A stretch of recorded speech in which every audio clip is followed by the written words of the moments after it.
Ini ada kasus Ada bapak yang hilang ketika beribadah. Hilang, benar-benar hilang dia. Jadi kalau di Madinah itu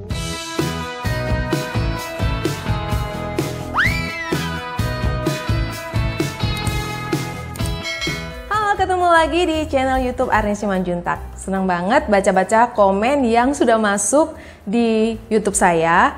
Banyak yang merasa terbantu dengan panduan-panduan visa yang sudah saya bagikan. Di panduan visa Amerika, New Zealand, Jepang, dan beberapa video pengajuan visa lainnya. Bisa ditonton di video-video saya yang sudah saya upload sebelumnya ya.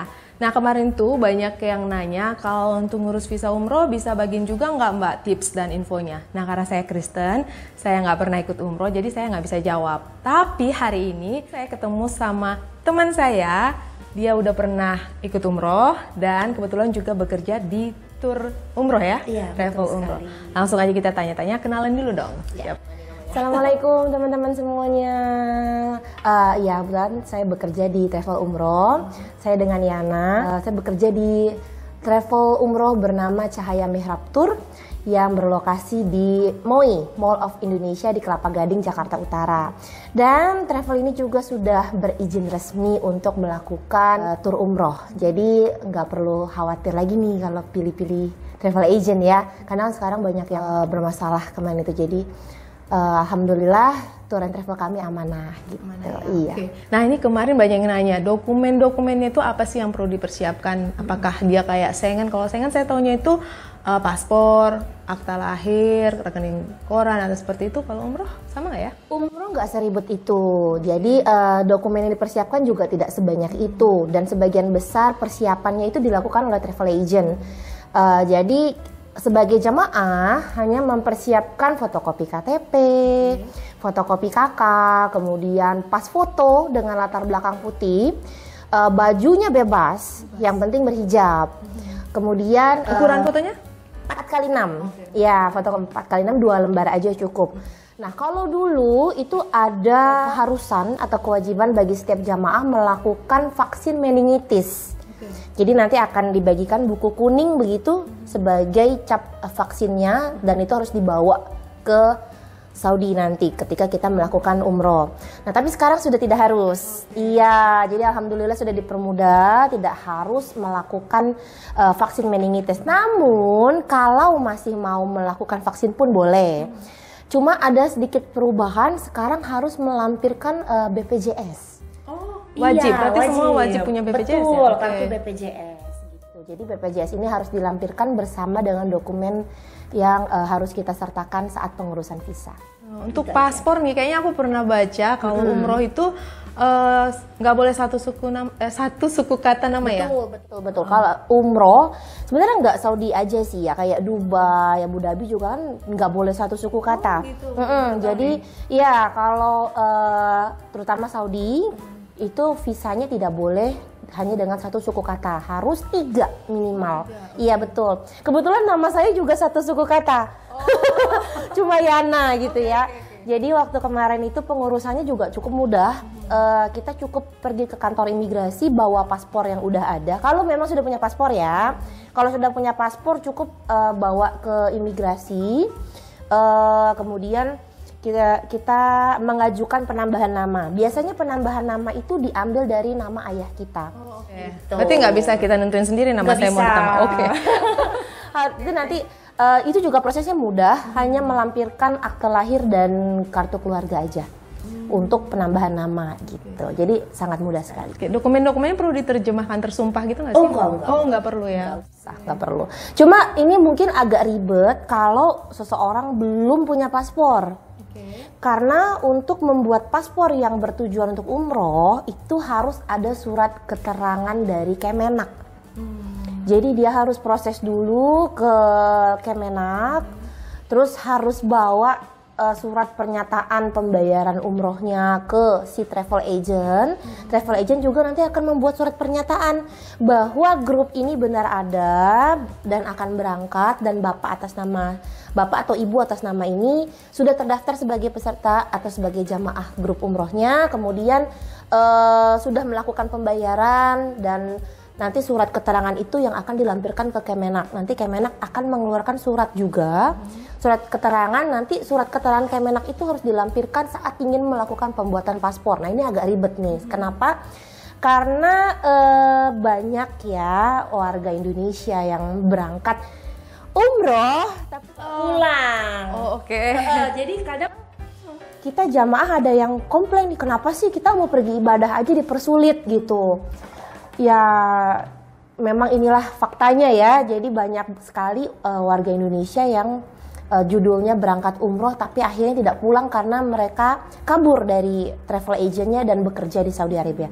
Ini nggak banyak sih, memang ada 1-2, cuma mungkin karena bertahun-tahun masih ada kejadian seperti itu. Akhirnya saat pembuatan paspor, pihak imigrasi kan pasti tanya tuh tujuan pembuatan paspornya apa. Nah kalau kita jawab mau umroh, nah itu surat-surat itu harus disertakan gitu. Kayaknya tadi Yana bilang kalau untuk surat-surat itu harus ada surat keterangan bahwa ikut umroh, travel umroh ini sudah ada ya.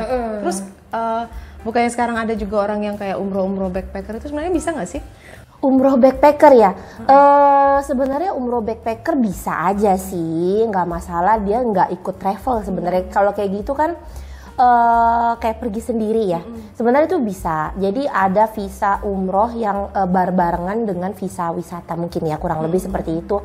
Jadi dia hanya pergi beberapa hari. Kalau tour kan 9 hari sampai 13 hari. Kalau backpacker biasanya nggak selama itu. Nah gitu, jadi visanya mungkin lebih mudah. Aku sih kurang begitu paham ya dengan konsep backpackernya tuh seperti apa. Cuma kalau saya pribadi ya nggak menyarankan. Karena kita ibadah kan pengennya nyaman. Pertama, karena di sana juga dapat hotel itu susah. Jadi kalau backpacker biasanya yang saya tahu ya harus mungkin di sana cari hotel yang lebih terjangkau atau bagaimana. Nah itu kalau di Saudi tidak seperti negara-negara lainnya yang kita bisa dapat hotel mudah gitu ya. Kalau di sana nggak semudah itu gitu. Terutama di kota Mekahnya, karena yang datang ke kota Mekah kan nggak cuma 1-2 juta orang, tapi puluhan juta orang dari seluruh dunia yang datang ke sana untuk beribadah. Jadi kalau menurut saya lebih baik cari travel umroh yang memang sudah berizin resmi, sudah melakukan tur umroh juga, jadi memang sudah berpengalaman, jadi kita juga beribadahnya nyaman. Kalau menurut saya sih seperti itu. Menurut saya juga lebih nyaman ikut tur ya. Kalau saya kan Kristen kan ada perjalanan rohani juga namanya turnya untuk Holy Land. Dan saya ikut itu juga, itu pakai tour travel juga. Jadi lebih fokus gitu ibadahnya, karena kan tour travelnya udah tahu nih situs-situs mana yang harus kita kunjungin gitu ya. Benar. Oke, tadi kan semua dokumennya udah disiapin nih sama calon jamaah ya. Itu semua dokumen aslinya dikirim ke kantor? Yang cukup dikirim ke kantor kita itu hanya paspor asli. Sisanya bisa kopi. Tapi sebelum dikirim pun kita biasanya akan meminta jamaah untuk foto dulu. Kan nggak semua punya scanner ya. Jadi minimal di foto aja yang jelas, tidak blur. Paspor halaman paling depan, kemudian foto KTP, foto KK, foto BPJS, dan foto ininya, pas foto yang 4x6. Jadi cukup by foto, kirim by WA aja nggak masalah, kita bisa kok. Itu ada sistem approvalnya gitu nggak sih? Itu berapa hari kayak visa-visa negara lain nggak sih? Iya, sama. Kurang lebih maksimal 14 hari sebelum keberangkatan itu sudah harus masukin visa. Sebenarnya sih kalau visa umroh itu nggak lama prosesnya, cuma kan kita meminimalisir ya Kak ya, takutnya ada kekurangan data, ada kesalahan ini dan itu. Kalau 14 hari jaraknya, kalau ada yang kurang atau ada yang salah, kita masih ada waktu untuk memperbaiki gitu. Nah setelah semua dokumen beres, terus calon jamaah gimana nih? Datang ke Jakarta? Enggak, jadi calon jamaah cukup di kotanya masing-masing kalau dari luar kota ya, atau dari luar pulau yang jauh mungkin nggak bisa ke Jakarta, nggak apa-apa. Jadi mereka tetap di rumah aja, tunggu kabar dari kita. Biasanya 2 minggu sebelum keberangkatan itu ada manasik. Iya, sama seperti haji juga kan ada manasik, umroh pun juga sama ada manasik. Jadi manasik itu adalah seperti briefing apa yang harus dipersiapkan, barang apa yang perlu dibawa, masalah cuaca, hotel yang dipakai, jarak tempuh, kota-kota yang akan ditemui, semua akan kita bahas di manasik tersebut. Jadi biasanya 2 minggu sebelum berangkat itu sudah kita kalau yang luar kota kita by Zoom atau online lah ya, by Zoom atau Google Meet, kita minta mereka untuk hadir, kemudian kita jelaskan semuanya secara rinci gitu. Ada nggak sih yang nggak boleh dibawa makanan? Kan biasanya Indonesia tuh nggak lepas dari sambal kayak gitu-gitu. Ada yang dilarang nggak sih dibawa untuk ada? Oh, bebas ya? Saudi cukup mudah ya, bisa bawa sih ya, nggak masalah, makanan Indonesia bisa bawa. Cuma kebetulan karena di sana banyak banget jamaah Indonesia, jadi hotel-hotel di sana, restoran di sana sudah terbiasa menyajikan makanan yang bisa dimakan sama jamaah Indonesia gitu. Iya, jadi mereka biasanya udah siapin sectionnya, ada yang section India, ada yang section Indonesia, ada yang section mana gitu. Jadi pas hari H nih sudah mau berangkat umroh nih, dari difasilitasi apa aja nih sama travel umrohnya Yana nih? Apa dijemput dari hotel ke bandara tuh gimana tuh? Jadi tergantung. Kalau dari kita kan ada paket-paketnya lagi ya umroh. Ada yang paket biasa kelas 3 atau bintang 3, bintang 4 dan bintang 5. Biasanya kalau yang dapat fasilitas antar jemput dan lain sebagainya itu sudah yang bintang 5 gitu. Jadi kalau yang bintang 3 dan bintang 4 ya itu secara mandiri ke bandara. Kalau yang sudah fasilitas bintang 5, kalau dia dari luar kota kita jemput pas kedatangannya. Kita jemput, kita antar ke hotel, kita layani jamaah tersebut gitu ya. Mungkin kalau dia butuh ditemani makan atau minta ditemani ke money changer untuk tukar Saudi Arabia Rial ya. Nah, itu kita bisa bantu. Ya, jadi semua ada paket-paketnya lah sudah dihitungkan di paket kita tersebut. Nah, kalau yang mulai yang umum yang dari bintang 3 ya kita biasanya pas hari keberangkatan 3 jam sebelum keberangkatan kan sudah harus berkumpul di bandara. Kita juga ada di sana.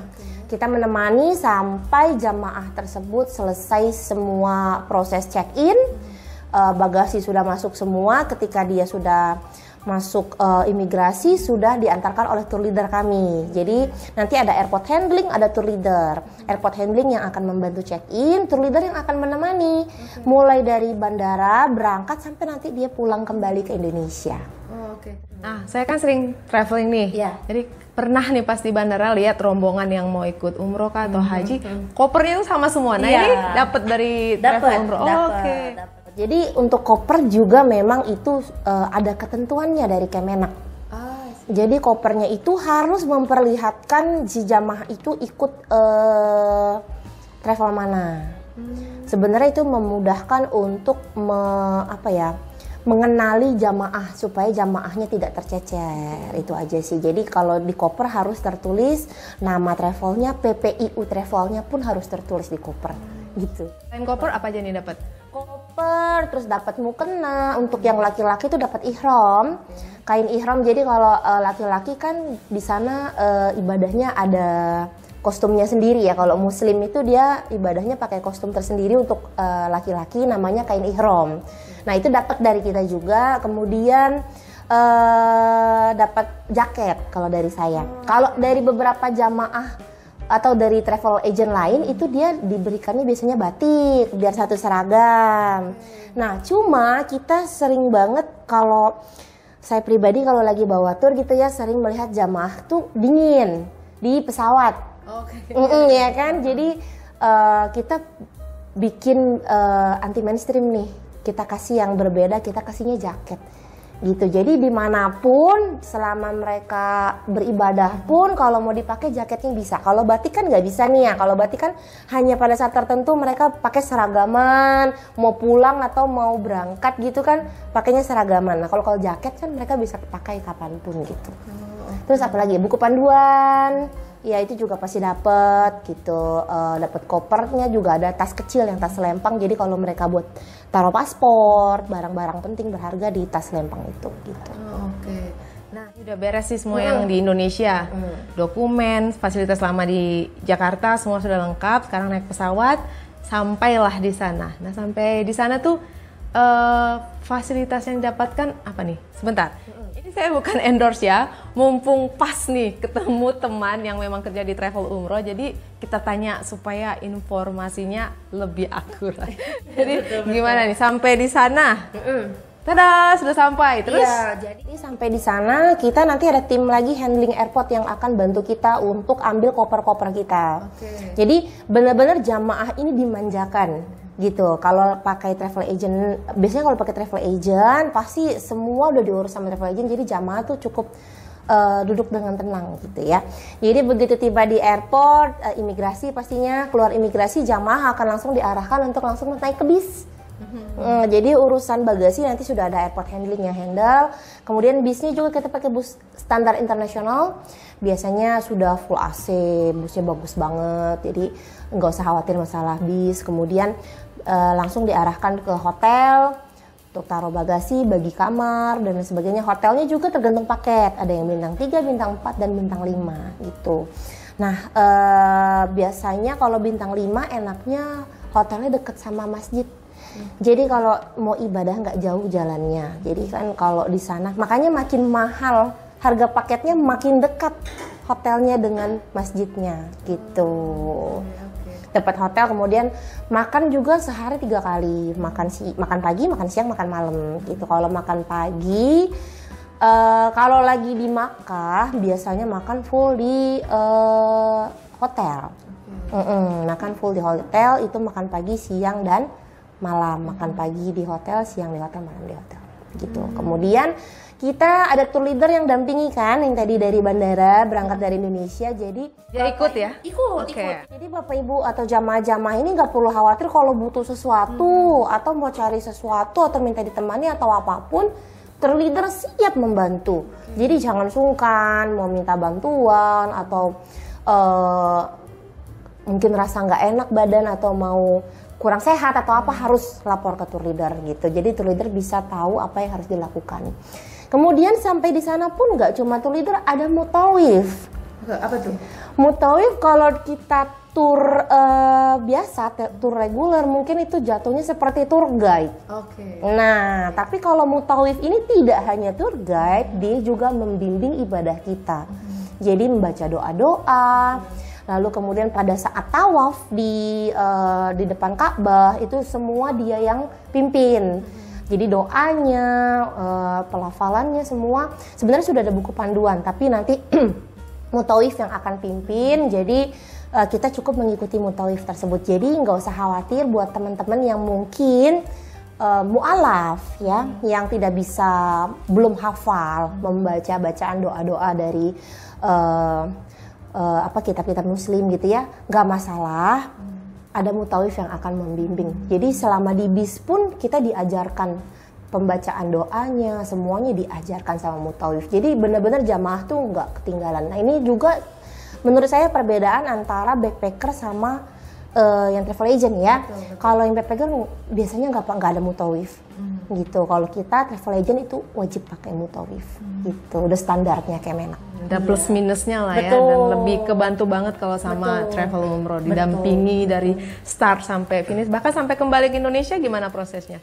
Kalau untuk kembali ke Indonesia juga kita ada airport handling. Jadi kalau dari Saudi ini unik Kak. Karena unik karena pasti setiap orang bawa air zam-zam. Nah, pasti udah pernah dengar ya air zam-zam ya. Nah, air zam-zam itu sebenarnya mata air yang tidak pernah kering. Jadi ada dibilang mungkin ada mukjizat di balik mata air yang tidak pernah kering tersebut gitu ya. Saya tidak mau bahas terlalu panjang karena ini masalah agama. Jadi semua orang mau bawa gitu. Dan kadang dari travel agent kan sudah dapat jatah satu orang tuh kalau nggak salah 5 liter. Masing-masing jamaah 5 liter. 5 liter. Jadi kayak drigen kecil gitu ya, atau galon kecil. Itu gratis dari sana apa jamaah beli sendiri? Enggak, dari travel agent. Dari travel agent yang include sudah berarti ya? Include, betul. Nah itu, tapi kadang jamaah tuh masih bawain botol kosong, diisiin sama diisi air zam-zam. Jadi kalau kita di masjid-masjid itu pasti ada air zam-zamnya. Jadi mereka isi sendiri gitu kan, masukin. Jadi sering banget kita tuh overweight sebenarnya. Nah itu juga untuk travel agent tertentu yang punya airport handling yang bagus ya, nggak masalah. Jadi sebenarnya sih lebih baiknya jangan, karena kan sudah kita berikan jatahnya. Tapi kalau memang sampai terjadi, ya sudahlah, apa boleh buat, kan kita juga nggak mungkin kita larang, keluarin semua, ya sayang juga gitu kan, udah nggak apa-apa. Ya Bismillahirrahmanirrahim gitu ya. Sebagian besar sih lolos gitu. Jadi nanti akan ada airport handling yang bantu untuk sampai kita naik ke pesawat gitu. Tour leader juga pasti dampingin terus. Sampai kembali ke Indonesia. Sampai kembali ke Indonesia, betul. Jadi kadang kalau yang dari luar kota ada tamu yang harus nginep dulu kan, mesti nyambung pesawat lagi ke kotanya, berarti dia harus menginap semalam atau bagaimana. Kita juga ada fasilitas untuk antar ke hotelnya, nanti besok juga antar lagi ke airport untuk penerbangan dia pulang gitu. Biasanya menurut pengalaman Yana nih selama mendampingi jamaah, kepanikan yang ada nggak sih jemaah-jemaah itu yang kayak bingung atau panik yang umum yang sering terjadi gitu, dan bisa dihandle sama turnya Yana, itu apa tuh? Boleh minum-minum dulu sambil Grogi nih, saya juga sambil minum nih. Gimana tuh? Kan biasa pasti banyak pengalaman-pengalaman. Iya, pernah. Jadi kalau kita visa itu harus di print satu-satu. Visanya tidak ditempel di paspor. Kalau Eropa, Amerika gitu kan ditempel di paspor ya. Kalau ini enggak, visanya itu udah e-visa. Jadi print-printan disiapkan oleh travel, diselipkan di dalam paspor gitu ya. Terkadang ada yang nggak tahu, mungkin ibu-ibu sudah tua atau bapak-bapak sudah tua, dia tidak tahu, atau mungkin kurang mendengarkan penjelasan dari tour leadernya bahwa itu harus disimpan dan sebagainya. Hilanglah itu visa, mungkin jatuh gitu ya. Atau keselip di tasnya nggak ketemu. Ya udah, mau nggak mau kita biasanya, kalau tim saya ya, kalau ada keberangkatan tour, kita kan ada tim airport handling, ada tour leader. Tour leader di dalam itu memastikan bahwa semuanya sudah check in, sudah melewati imigrasi dengan baik. Kalau ada yang nyangkut nih, contoh satu dengan kasus yang tadi visa papernya hilang, maka tour leader telepon ke tim airport handling di luar yang masih standby. Jadi kita itu airport handlingnya tidak akan pergi dari gate sampai kita terbang. Untuk memastikan meminimalisir juga kalau butuh apa-apa, mereka standby di situ. Jadi kita tinggal telepon, tolong print visa atas nama ini. Kadang tamu udah panik duluan kan, jamaah tuh udah panik duluan. Itu gimana nih, visa saya hilang, saya nggak bisa berangkat lah. Jadi tapi kita kasih berikan ketenangan, nggak apa-apa Bu, kita coba cari jalan keluar, kita coba telepon tim di luar masih bisa print atau enggak. Dan biasanya juga tim di luar full, jadi visa, ada kopian visa satu grup yang mereka pasti pegang. Buat jaga-jaga ya? Karena jadi, sering terjadi ya? Iya, jadi itu juga kita langsung tour leader bisa keluar lagi, kasihin visanya gitu. Jadi itu masih bisa diatasi gitu. Juga tapi gini, sering juga karena ini ada kasus ya, bukan di travel saya sih, tapi ada kasus ada bapak yang hilang ketika beribadah. Hilang gimana nih? Hilang benar-benar hilang dia. Jadi kalau di Madinah itu dia kan bulat begitu ya. Masjidnya tuh bulat gitu dengan banyak gate-nya banyak banget gitu. Jadi contoh misalnya ini masjidnya gitu, ini kanan kirinya tuh berputar, itu gate-nya semua. Oke, dan bentuk gate-nya sama. Oke. Yang membedakan nomor gate. Jadi ada nomor-nomornya gitu. Nah, kita tuh biasanya hotelnya tuh dekat gate nomor berapa gitu, dekat gate nomor berapa. Nah, biasanya tour leader akan menjelaskan Bapak Ibu kalau pergi sholat harus ingat ya gate-nya nomor ini gitu. Nah, itu yang kadang-kadang ya mungkin untuk yang lanjut usia agak sulit mengenal areanya yang membedakan apa gitu. Kadang juga dia tidak ingat gate-nya nomor berapa. Itu yang cukup fatal. Jadi dia berputar akhirnya hilang. Yang bisa membantu, satu-satunya yang bisa membantu adalah kalung identitas yang mereka gunakan. Jadi setiap jamaah umroh itu yang berangkat punya kalung identitas. Kalung identitas itu berisi foto, nama jamaah, nomor paspor, dan di baliknya ada nama hotel, nama tour leader, dan nama travel agent. Jadi kalau ada apa-apa dengan dia, karena di sana banyak jamaah Indonesia, dia bisa minta tolong dengan orang lain misalnya. Saya mau ke sini gimana ya, bisa tolong dibantu atau apa gitu. Nah itu cukup membantu gitu. Jadi ya paling kita sesama jamaah, kita tour leader juga nggak bisa stop menjelaskan ke jamaah arah mana pulang, hotel, gate dan lain sebagainya, itu kita harus terus. Iya, karena kan sana sesuatu yang baru buat mereka kan. Dan ini sering banget terjadi, kalungnya pun kalung identitasnya nggak dipakai atau apa gitu. Mungkin risih ya. Nah, sholat segala macam kan ininya goyang-goyang terus, mungkin risih, dia lepas, dia lupa atau gimana. Nah itu padahal itu penting ya. Penting banget. Pernah ada bapak yang hilang gitu.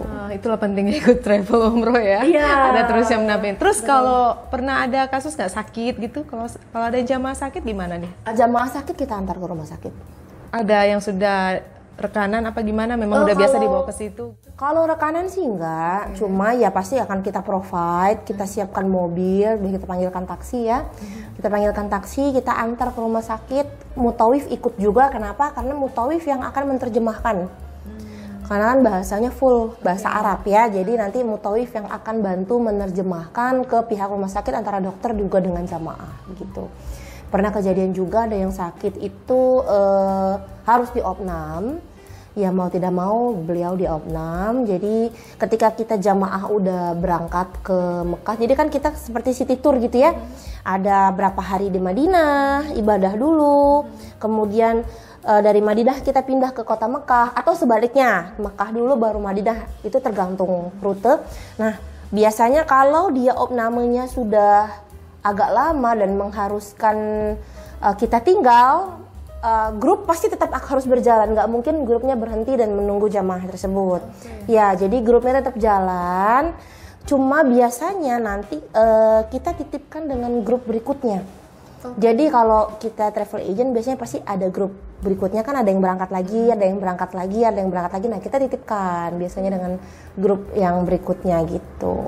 Terus itu tadi sampai opnam biayanya gimana? Ditanggung pribadi jamaah? Ada asuransi. Oh sudah, memang waktu ikut travel umroh ini sudah include asuransi perjalanan. Oh I see, bagus Itu ya. wajib sih. Kalau saya rasa rata-rata kita untuk pengajuan visa dimanapun wajib ada travel insurance.